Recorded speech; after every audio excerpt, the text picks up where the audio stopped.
Good evening, folks. Triple Crown here, coming to you from Vancouver, British Columbia.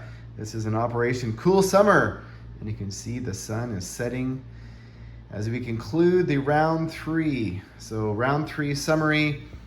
Not a lot crazy happened this round.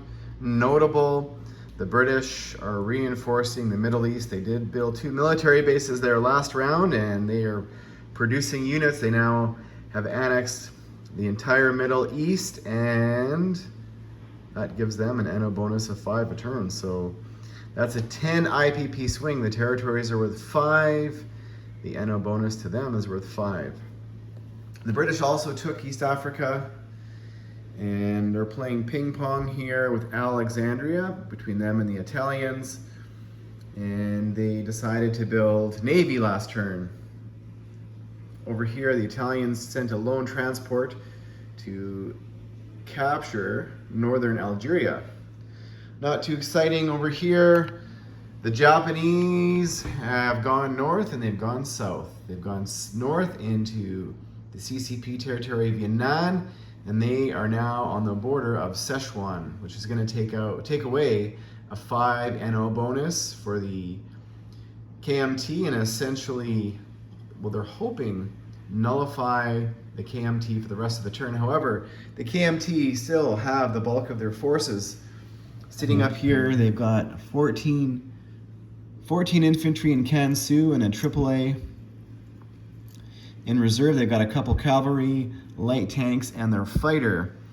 So we'll see what happens. The Japanese have a decision to make. Do they completely wipe the CCP off the map? There's 7 units there. So what do they do?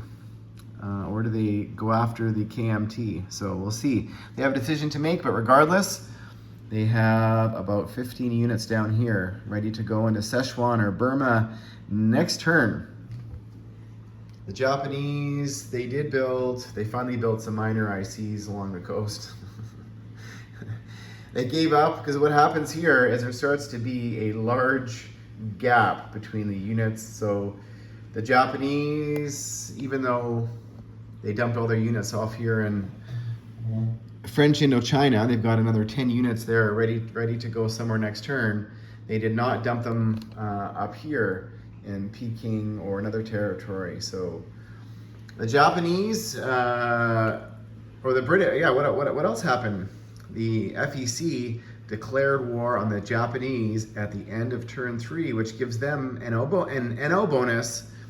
But now that means the Japanese can no longer use their sneak attack on the allies in the southwest region, at least the Commonwealth allies. So they can still do their sneak attack on the Russians, on the Mongolians, and the Americans. However, the Dutch, the FEC, Anzac is now safe from a Japanese sneak attack. So what this does is now the Japanese can also attack them without giving the Americans an NO bonus or towards their economy. So we'll see what happens next turn. The Japanese have some decisions to make. They definitely want to now start to spread out and start to take some of the money islands. Are they going to head, over here, Anzac, they built another couple boats there last turn. They built 3 submarines. The British built another destroyer. So kind of a sizable navy forming here off the coast of Australia. The Americans built a carrier and a destroyer. And over here, combined Russian, Canadian, and British Navy now. They're playing ping pong here for the Sea Zone 23 between submarines and destroyers. The Norwegian converted into German coastal battleships have been now amalgamated with they've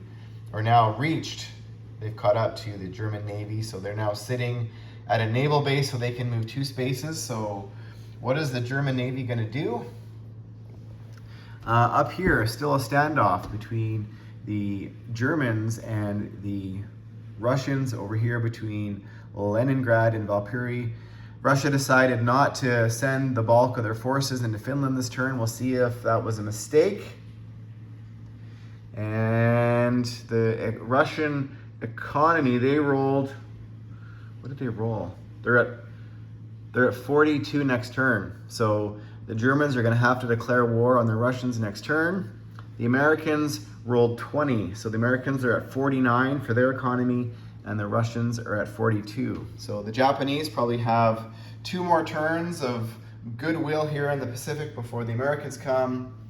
And yeah, do the Japanese also decide to go into Russia? We'll see. We'll see what happens in round 4, folks, and thanks for watching.